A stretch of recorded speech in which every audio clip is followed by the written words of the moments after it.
Hey guys, welcome for my mini blog. तो आप लोग सोच रहे होंगे आज ही क्या पढ़ाई कर रही है। तो गाइस मैं कोई पढ़ाई नहीं कर रही हूँ। एक्चुअली मेरे रेस्टोरेंट में बहुत सारा ऑर्डर आ रखा है और मैंने चाय भी नहीं पी थी। मैं चाय पीते पीते लिख रही थी क्योंकि हमारे बहुत ऑर्डर आ रखे थे और इनके ढक्कनों में और लिखना पड़ता है किसने क्या ऑर्डर करा है, किसने क्या नहीं, तो पता नहीं चलता है कस्टमरों को समझ में आए कि कौन सा उसने ऑर्डर किया है, तो ईजिली वो पढ़ सके, इसलिए वो लिख रही थी। लिखने के बाद यहाँ मैं डिब्बे करने लग गई हूँ पैक, क्योंकि जो करी अरी ये सब चीज़ें उनमें नाम लिखना ज़रूरी होता है। तो अंदर से सारा खाना पीना बन के आ रहा है और यहाँ मैं रख रही हूँ, आप देख सकते हैं। और हम जापान में लिखना ज़रूरी होता है, नहीं तो पता नहीं चलेगा। जापान में क्या, इंडिया में भी शायद ऐसा ही होता होगा, मुझे मालूम नहीं है इंडिया का तो डिलीवरी कैसा है, पर यहाँ जापान में ये होता है कि जिसने जो ऑर्डर किया होता है तो उसको लिख के देना पड़ता है ईजिली, क्योंकि सब ऑफिस वाले होते हैं, वर्किंग वाले होते हैं, तो उनके पास समय नहीं होता है। 1 घंटे का टाइम होता है ब्रेक का, उसी टाइम में ऑर्डर करते हैं, तो उस टाइम में फटाफट उनको कोई परेशानी ना हो, कोई दिक्कत ना हो, ईजिली उनको समझ में आ जाए कि उनने कौन सा ऑर्डर करा है।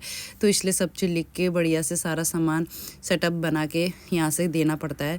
तो यहाँ पे मैं फटाफट पैक कर रही थी, कोई बड़े ऑर्डर थे, कोई छोटे ऑर्डर थे, इसलिए फटाफट उसको पैक कर रही थी। और ढक्कनों में नाम वाम सब मैंने लिखा था, तो इसलिए मैं फटाफट इनको पैक कर रही थी, क्योंकि मैंने लिखा था, मुझे समझ में आ रहा था, इसलिए फटाफट लिख के दे रही थी। और अंदर से खाना आ रहा था, तो यहाँ पे हमारा बहुत ऑर्डर आ रहे थे, फटाफट फटाफट कर रही थी मैं। इसको स्लोली नहीं कर पाई क्योंकि बहुत ज़्यादा लॉन्ग वीडियो हो जाता, इसलिए कहीं कहीं पे मैं भी कंफ्यूज हो रहा है, क्योंकि बहुत चीज़ें वर्ड होती जो एक जैसे होते हैं तो समझ में नहीं आता है, इसलिए फर्स्ट समझ के बहुत ही समझदारी से करना पड़ता है, क्योंकि कस्टमर को नाराज़ नहीं करना होता। और आप लोग जानते हैं कस्टमर भगवान समान होता है, इसलिए उनको नाराज़ करना अच्छी बात नहीं है।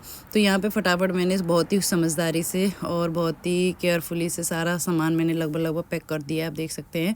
अब यहाँ पे पैक हो चुका है और वहाँ पे जो भैया हैं ये डिलीवरी करने के लिए जाते हैं, तो वो पैसे का जो है वो काट रहे हैं बिल, और बिल काटने के बाद यहाँ से जाएंगे लेंगे। तो मैं फटाफट से, मैंने बोला मैं यहाँ पैक कर देती हूँ।